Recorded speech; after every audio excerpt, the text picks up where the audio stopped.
Hello everyone, I'm Nini FC, this is Blue Lions TV. Welcome to the 5 talking points video after our 1-0 win over Bate Borisov last night. I'm going to be talking about a few things today. The first thing I'm going to be talking about is whether Ruben and Barkley can play together. I'm going to be talking about whether we did miss out on not using Kante last night.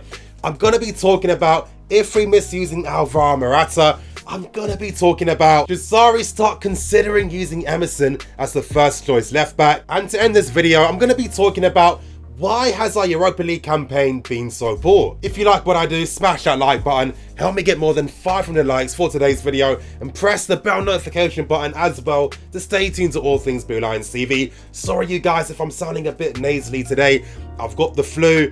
I'm really pissed off. I'm annoyed. I'm hoping that I'm going to be well enough for the game on Sunday against Everton, because again, I won't be able to get rid of my ticket if I'm not. So let's hope that Nini's going to be good for Sunday. But anyway, you guys, getting straight into the first talking point, and that's in regards to whether Ruben, Loftus and Barkley can play in midfield together. Now let's be serious, both these guys are really poor. Now I'm gonna sound harsh, which I don't mean to. Me personally, I feel that Barkley has been pretty poor through most parts of the season. This was Ruben's first poor game so far this season. But when I watched this game, it really made me realise that both these players traditionally are really number 8 type of players. And why is that? Well, that's because they're not very good defensively off the ball. Now, when Kante wasn't playing, Barkley was playing on the right-hand side, and with how Sarri likes the team to play, that right-hand side plays more of a supportive role.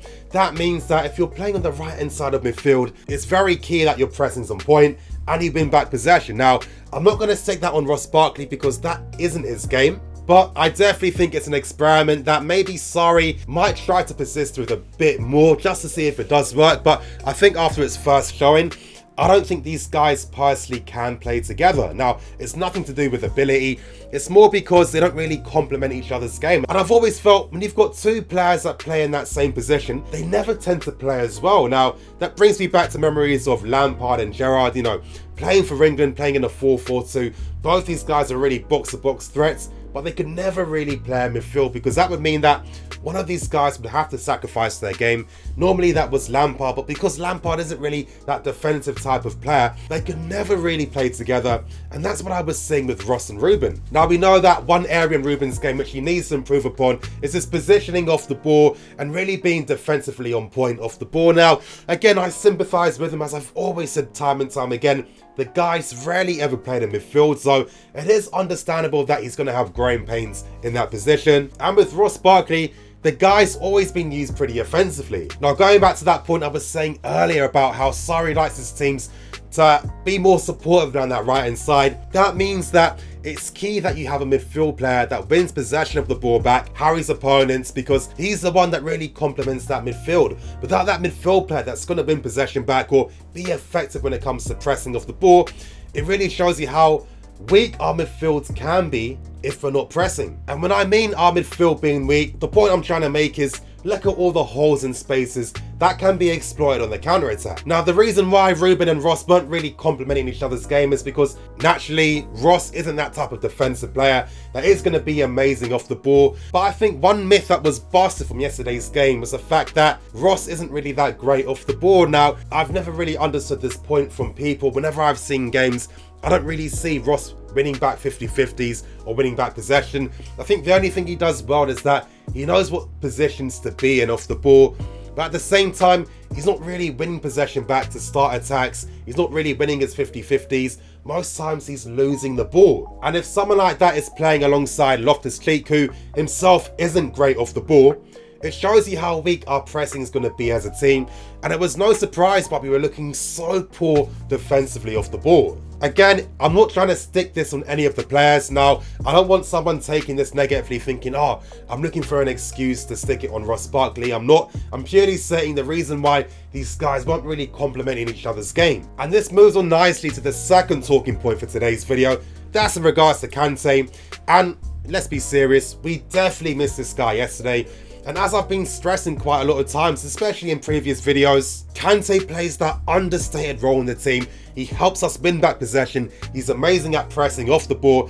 And what I've been stressing all the time is that because we're kind of weak creatively down the right hand side. In a way, that's putting a lot of unfair pressure on N'Golo Kante because people are looking at him as the creative force, but we shouldn't be when you've got someone like Jorginho and guys like Kovacic, Ruben and Ross in the number 8 position. You know, we need that defensive player. But with how we use our defensive player, instead of using him deep at the base of the team in midfield, we have this guy playing higher up to help us win the ball back higher up the pitch. Now, even when Kante isn't having the greatest performance, let's say he's a bit sloppy on the ball at times, I think the game against Palace was his poorest game so far this season.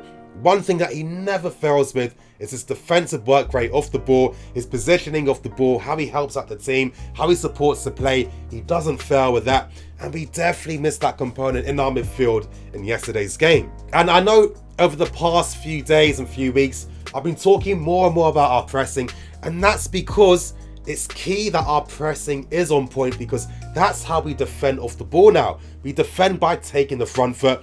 If the ball gets bypassed on midfield, it's going to make it easy for teams to create counter-attacking chances, and that's going to expose our defence. And so far, even though I could be pretty short-sighted because I'm saying it right now, I personally feel that we can't afford to not have either Kante or Kovacic playing in midfield. And I think that's been the main reason as to why Sarri's constantly used either one of these players in any game we've played. Now, I want to say thank you to Twitter user San Juan, because he sent me something really interesting from StatBomb on Twitter today. And he sent me something comparing the stats between Kovacic and Ross Barkley. And when you see these stats, when you see the defensive work rate of both these players, it's completely different. It's literally night and day between them.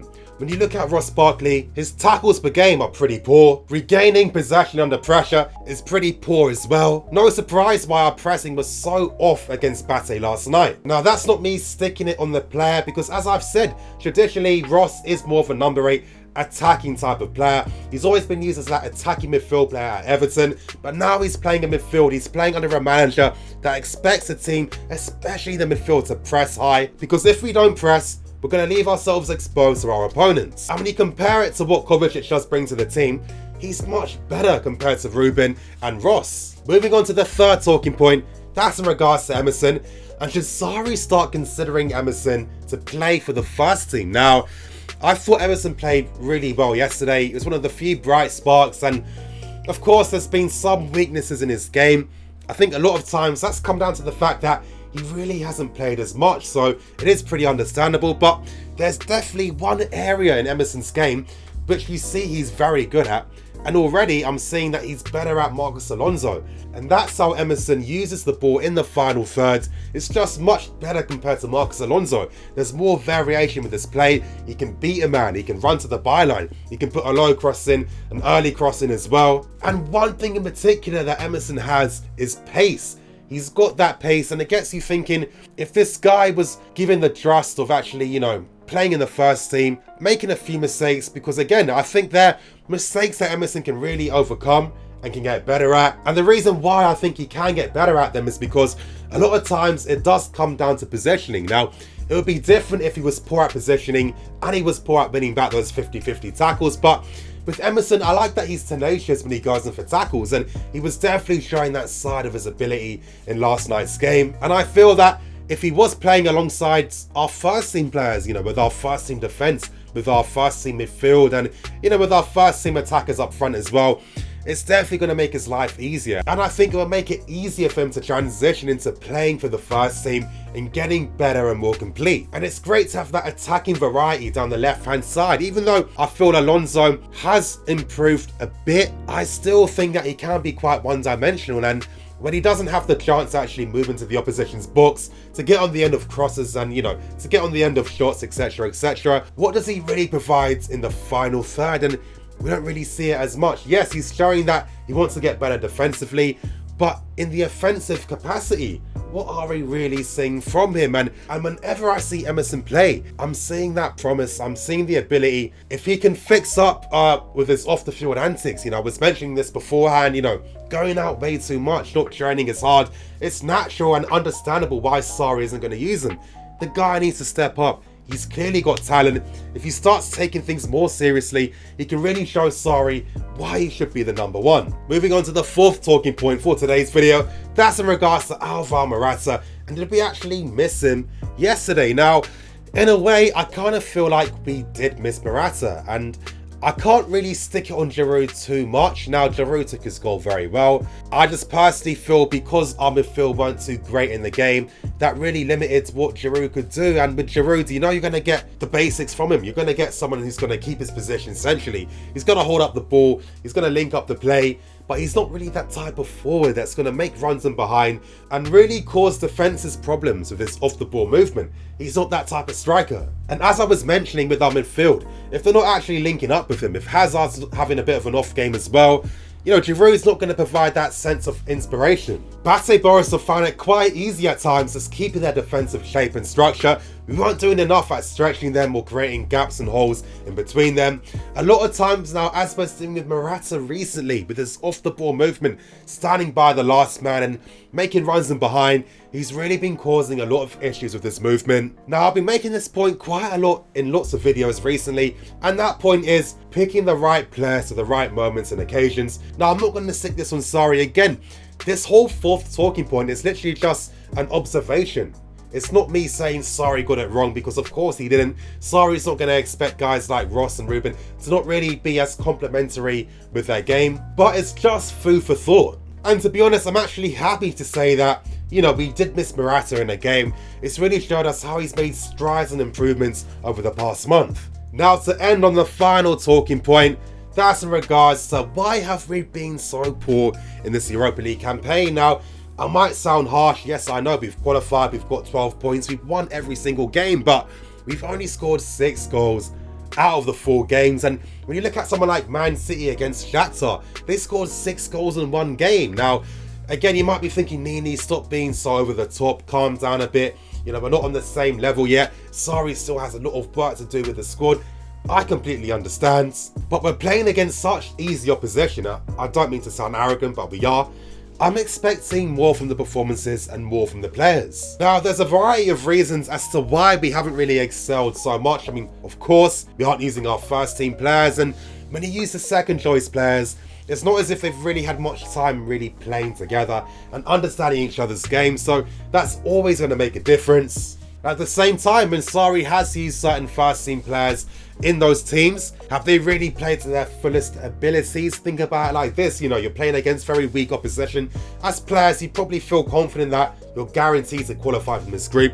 You're always thinking about the games on Saturday and Sunday, and you know that when you play in the Europa League, you don't really get that time to really rest and recover for upcoming games. So why are you going to exert yourself 100% when you're going to be playing on Sunday? Now, this point will most likely get dismissed when it does get to the end of December, when the Europa League group qualifiers are over. Hopefully Sarri's going to be more creative with his lineups. Hopefully he's going to give that opportunity for guys like Ampadu and Hudson-Odoi to start games and really show what they can do. And let's hope we see more from the team in future games in the Europa League. But you guys, that's going to be the end for today's 5 talking points video. Please like, comment and subscribe. I'm Nini FC, this is Blue Lines TV, signing out.